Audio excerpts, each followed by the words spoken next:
Hello प्यारे बच्चों, कैसे हैं आप लोग। उम्मीद करता हूं आप लोग बढ़िया होंगे, अपने जीवन में स्वस्थ भी होंगे, व्यस्त भी होंगे और मस्त भी होंगे। और यही सबसे इंपॉर्टेंट है, अपने जीवन में स्वस्थ रहें, पढ़ाई लिखाई करते रहें, उसमें व्यस्त रहें और इसको एंजॉय करके करें तो मस्त भी रहें। आज जैसे आप देख रहे हो, आज का जो सेशन है इसके कुछ सवाल हैं जो बच्चों के पूछे गए हैं, तो उसको हमने कहा एड्रेस कर ही ले।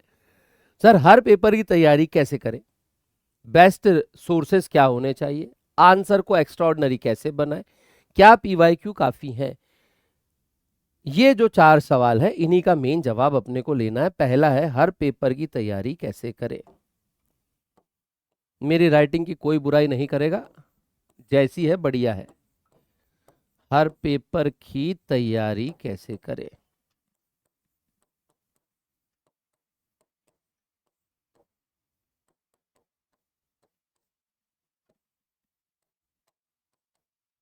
पहला सवाल एकदम सिंपल सा आंसर है।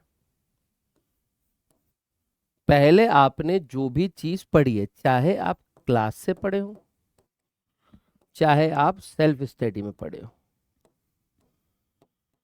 उसकी कम से कम 3 से 4 बार रीडिंग लगाए। 3 से 4 बार रीडिंग लगाए। इसमें ना तो आपके हाथ में मार्कर होना चाहिए, ना पेन होना चाहिए। इस टाइम अपने को अपनी कॉपी, अपनी किताब, किसी पन्ने को खराब नहीं करना है। बढ़िया सर। फिर बेटा 4 बार की रीडिंग के बाद फिर अपने हाथ में हाइलाइटर ले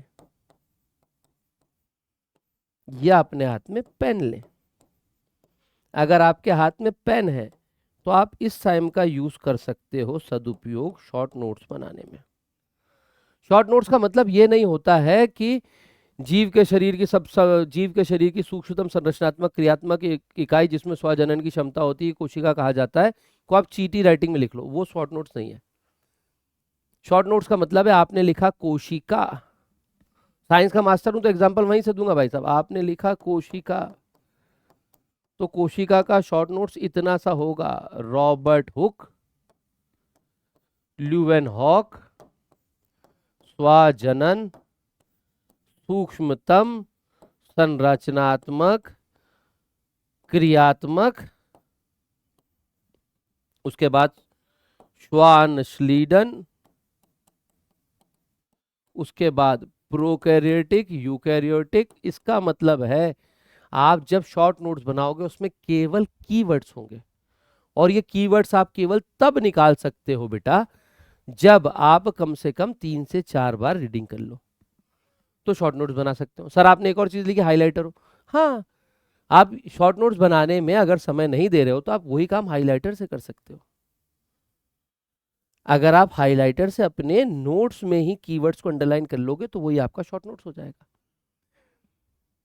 जिनके पास समय काफी ज्यादा है वो अपने शॉर्ट नोट्स अलग कॉपी में बना सकते हैं। जिनके पास समय कम है वो शॉर्ट नोट्स के लिए हाइलाइटर पद्धति का यूज कर सकते हैं। पहली बार जब 4 रीडिंग के बाद पहली बार कर रहे हो तो येलो कलर के हाइलाइटर से करो, नेक्स्ट टाइम पे हाइलाइटर कलर बदल दो। पहली बार आपने पेज में 20 शब्द हाईलाइट किए थे, अगली बार आप केवल 15 करोगे। तीसरी बार कलर फिर बदल दो तो केवल 12 करोगे, 10 करोगे। कई बच्चे बोलते हैं सर इससे कॉपी या किताब जो भी है वो इतनी काली पीली हो जाती है कि वो कॉपी किताब खराब होने लगती है। तो मेरा कहना एकदम साफ है बेटा, ये किताब केवल आपकी तब तक की साथी है जब तक आप एमपीपीएससी प्री मेंस इंटरव्यू के फेज में हो।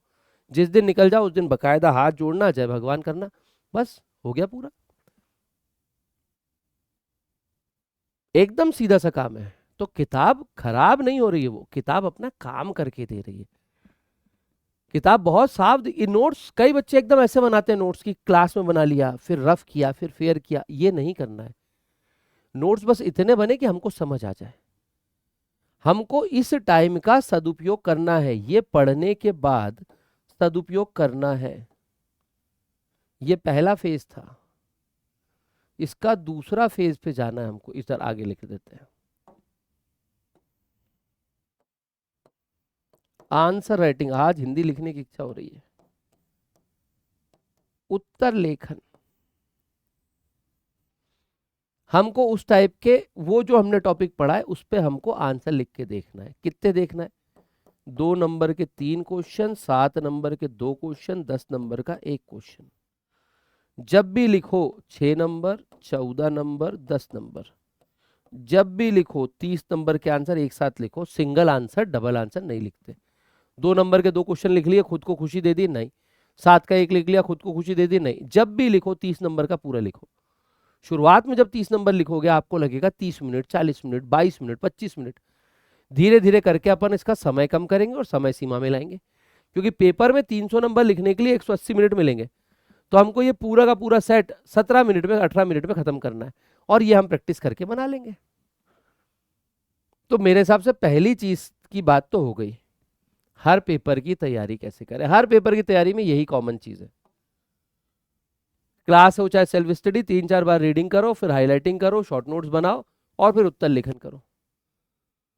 सर क्या केवल कंसेप्ट पढ़ें कि फैक्ट भी पढ़ें? बेटा दोनों, दो चीजें हैं आपके लिए, कंसेप्ट भी हैं और फैक्ट्स भी हैं, दोनों पढ़ने पड़ेंगे।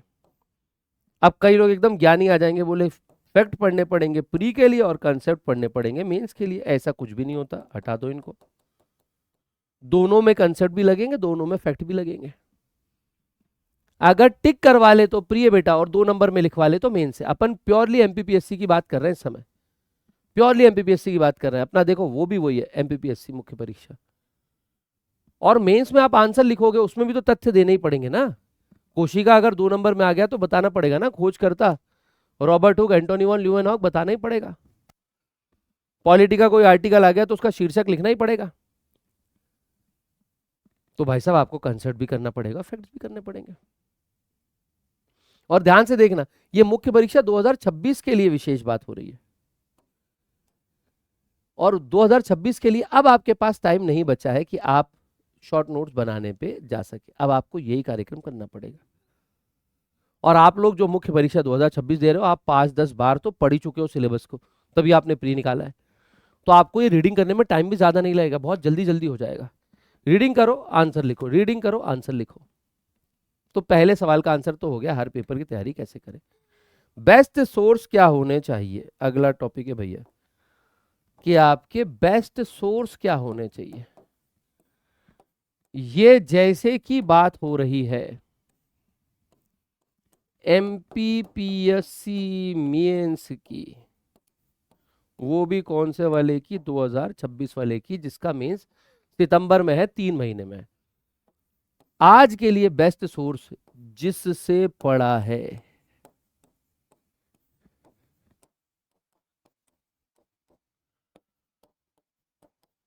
उस पर टिके रहें।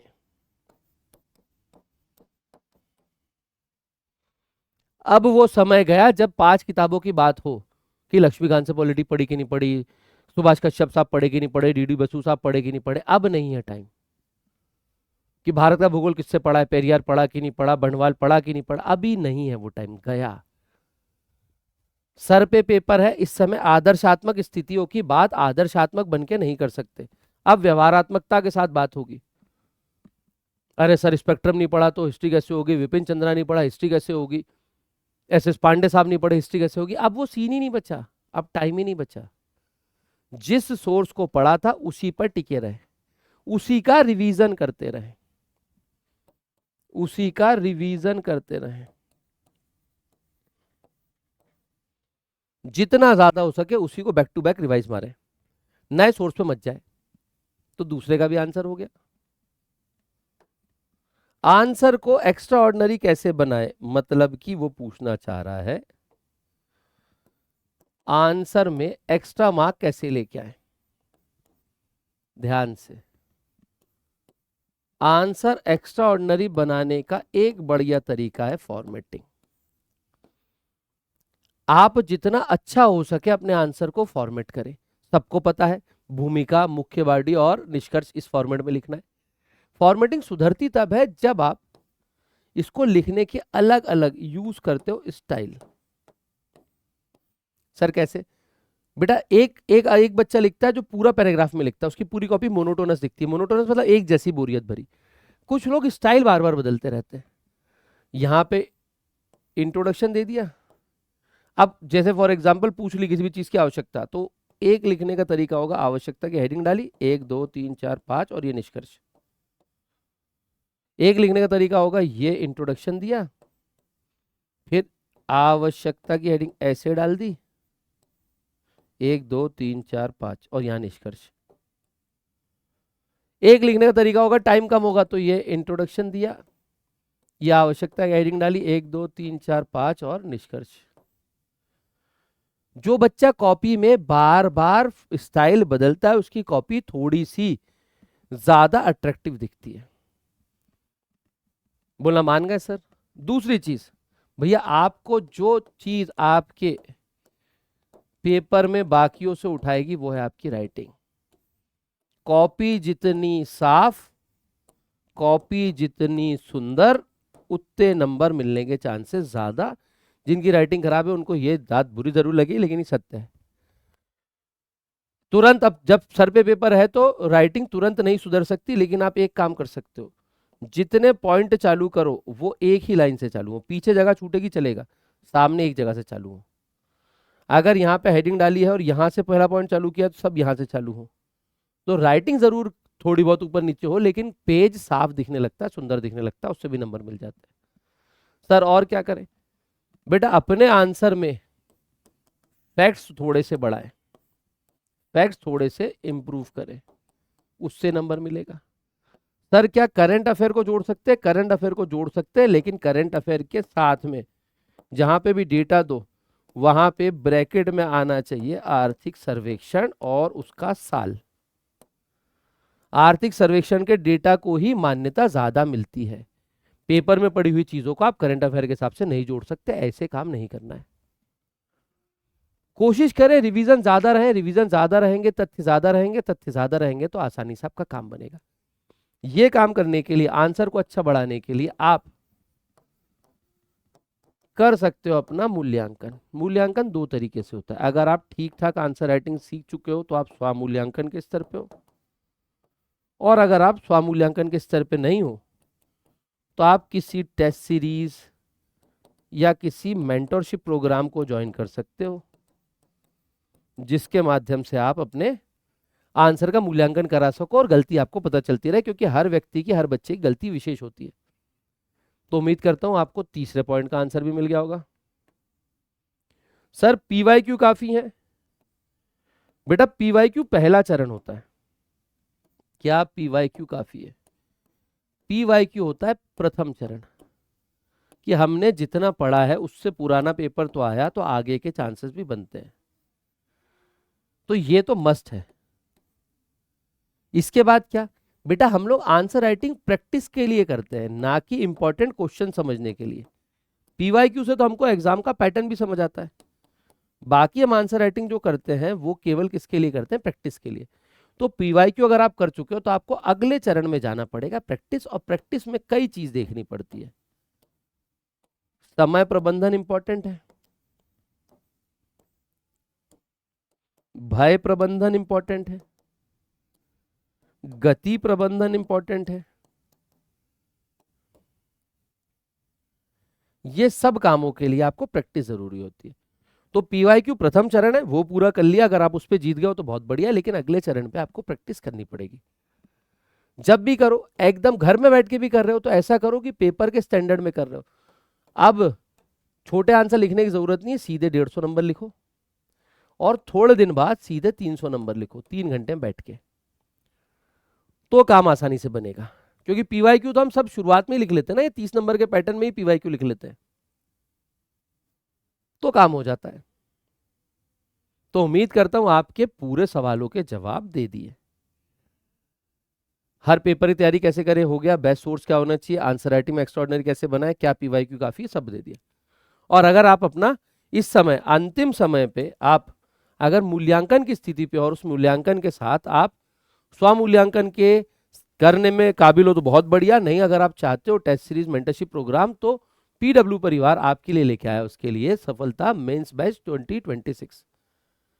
हिंदी मीडियम के लिए भी है, इंग्लिश मीडियम के लिए भी है।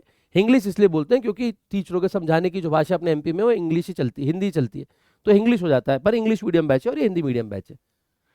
इसमें आपके टेस्ट सीरीज है, मेंटरशिप है। इसके बारे में और जानकारी के लिए आप कॉल कर सकते हैं, इंक्वायरी नंबर दिया गया है। इसकी प्राइस अभी प्रतिज्ञा दिवस के उपलक्ष्य में चल रही है 2999। तो ये इसकी प्राइस चल रही है, आप इसके लिए ज्यादा जानकारी के लिए यहाँ पे कॉल कर सकते हैं। तो आज के सेशन में जितनी बातें थी, जो जो समझाने लायक थी, मैंने सब समझा दी।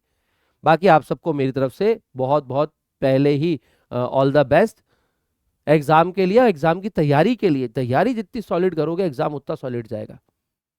बाकी इस सेशन को यहीं देते हैं विराम। होती है मुलाकात अगले सेशन में। जय हिंद।